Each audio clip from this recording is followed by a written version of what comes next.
Hi guys, and in today's video I'm going to be reviewing the LG G4. First of all, without going into the actual hardware of the device, we'll have a look at the design.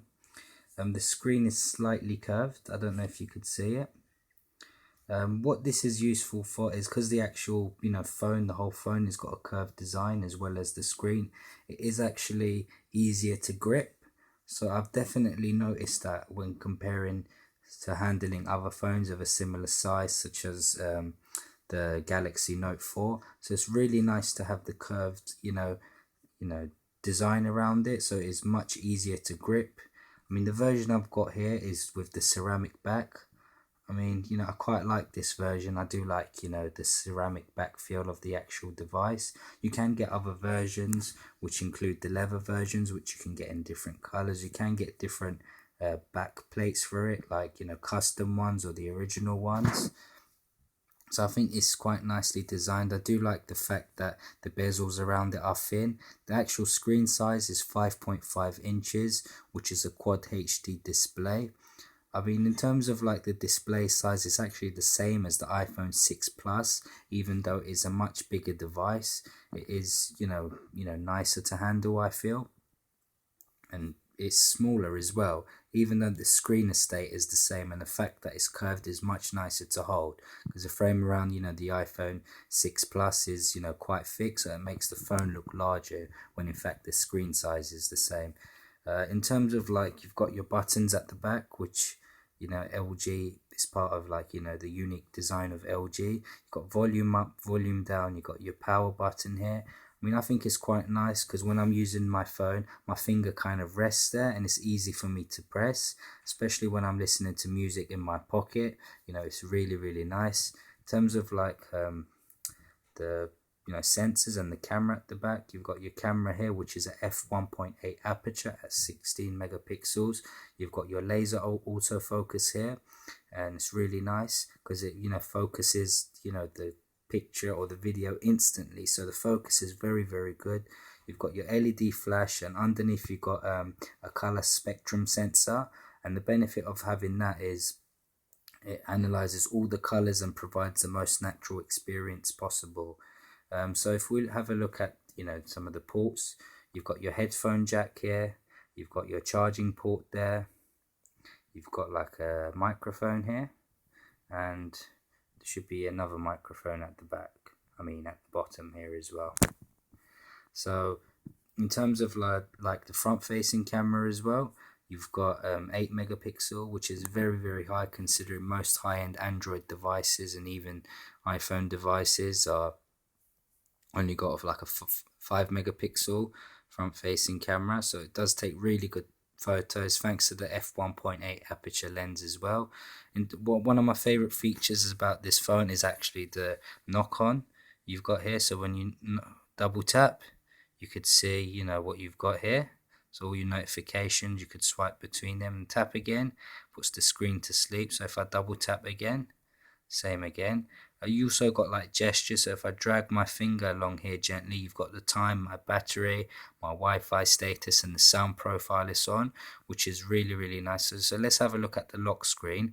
I've chosen to have like this kind of lock screen. You've got like 5 icons over here, so you've got your dialer, your messages, quick memo, gallery, and your camera. In terms of like it's got like a nice kind of like effect to it. You can change the effect. There is like 5 or 6 different effects you can choose from, which is really, really nice. In terms of the software version I'm running Android 6.0 on the actual device. So I manually updated it. Some of you probably haven't even got that update yet. In terms of like review of the latest software version, I have made like a separate video for that, so you guys can check out how it runs on Android 6.0. At first, as I mentioned in the other video, I did have some battery drain issues and the contacts wouldn't load up, but if you give the OS about 1 week, it should adapt to the new changes, which is what most people don't expect. They expect it to work straight away when in fact it needs to process some processes. In terms of fluidity of the device, it's very, very fluid. Everything's very snappy. I'll talk about some of the hardware. It does have a Snapdragon 808 processor.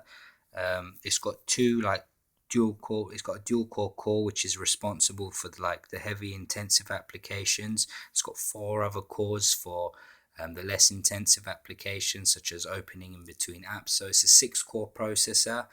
A lot of people were a bit skeptical about the actual process of the phone because it isn't running the latest Snapdragon 810 processor. The reason for this, I think personally, is because the Snapdragon 810 does have some throttling and overheating issues. So I think the Snapdragon 808 is a better behaved, more stable processor.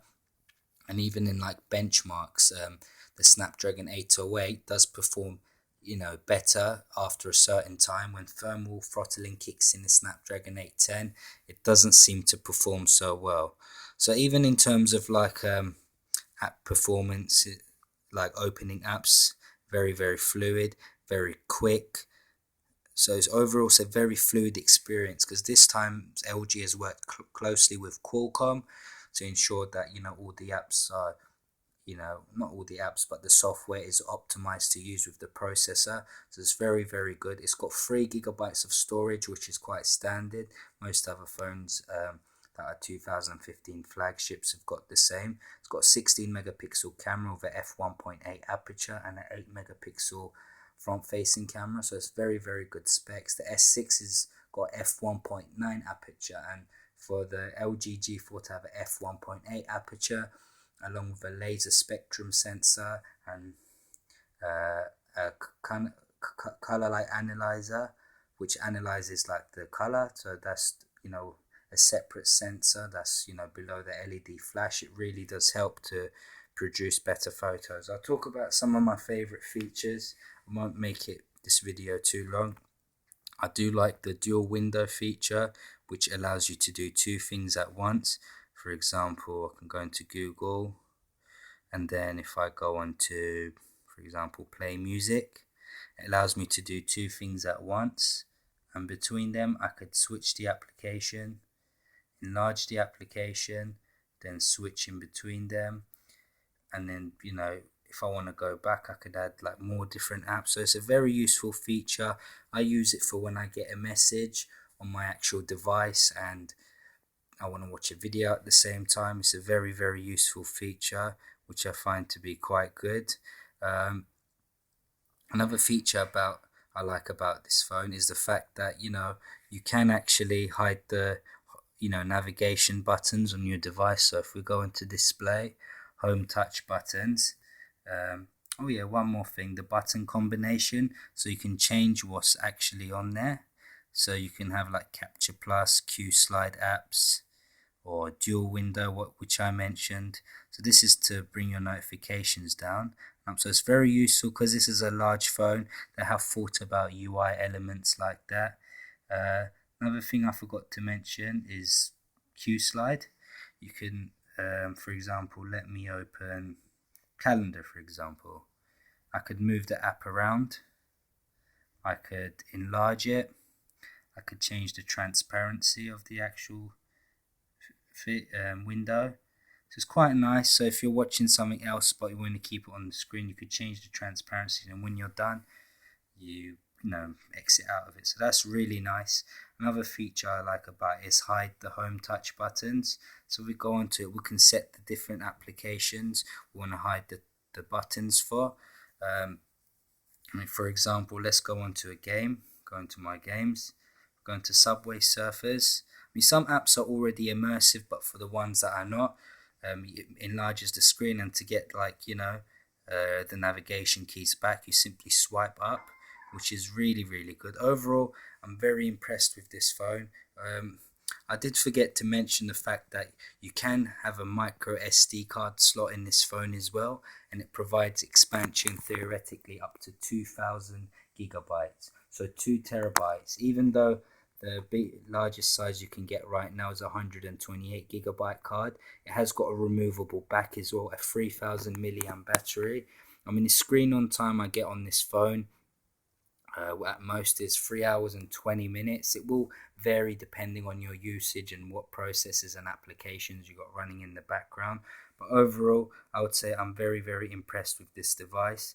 If we have a quick look at the camera, the software of it, This is what like the auto mode looks like. You also do have like a pro mode in this camera, so let me just put that on. Manual mode, which a lot of other phones do not have, so you can adjust the white balance, the exposure, the ISO, and it's even got like a meter at the top that analyzes all the colors and like, you know, what's going on in the screen. So that's really nice to have a pro mode. It does have a lot more options compared to other phones like the S6 and even some of the Xperia devices. I mean, what makes this camera really good, I think, is the laser autofocus. It kind of instantly focuses on like different objects. So on this, it's got like, I don't know if you could see, like there's blocks, green blocks, and it like, you know, focuses it. I know it's not best to show you like this, but just so you get like a brief idea of it. I mean, with the front facing camera as well, you've got like gestures.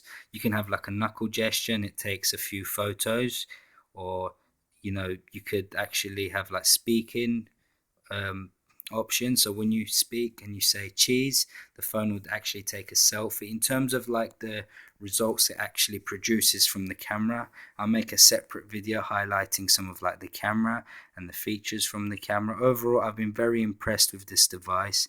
I mean, I've used other flagship devices such as the S6, the HTC M9.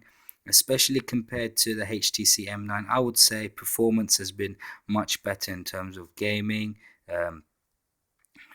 navigating through the UI, opening apps. I think it's because LG has worked closely with Qualcomm, and the fact that they've used the Snapdragon 808 and it doesn't have any thermal throttling issues.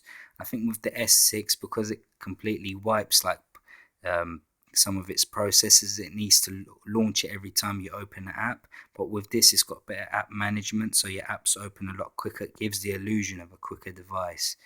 I mean, even in terms of like gaming, some people were, you know, skeptical about, you know, the Snapdragon 808 and the Adreno 418 GPU, but I think it's been, you know, very good for high-end gaming, because, you know, the Snapdragon 810 paired with the Adreno 430 does have throttling issues, and frame rates can tend to drop when the device gets warm. But before it gets warm, the Adreno 430 does perform better, but not for long. This keeps more stable frame rates for intensive gaming. So that's about it, guys. I hope you enjoyed this video. I just wanted it to be, you know, a quick brief introduction of the phone. If you want me to make any more videos or any other requests, please do comment on the section below. Thank you for watching, guys.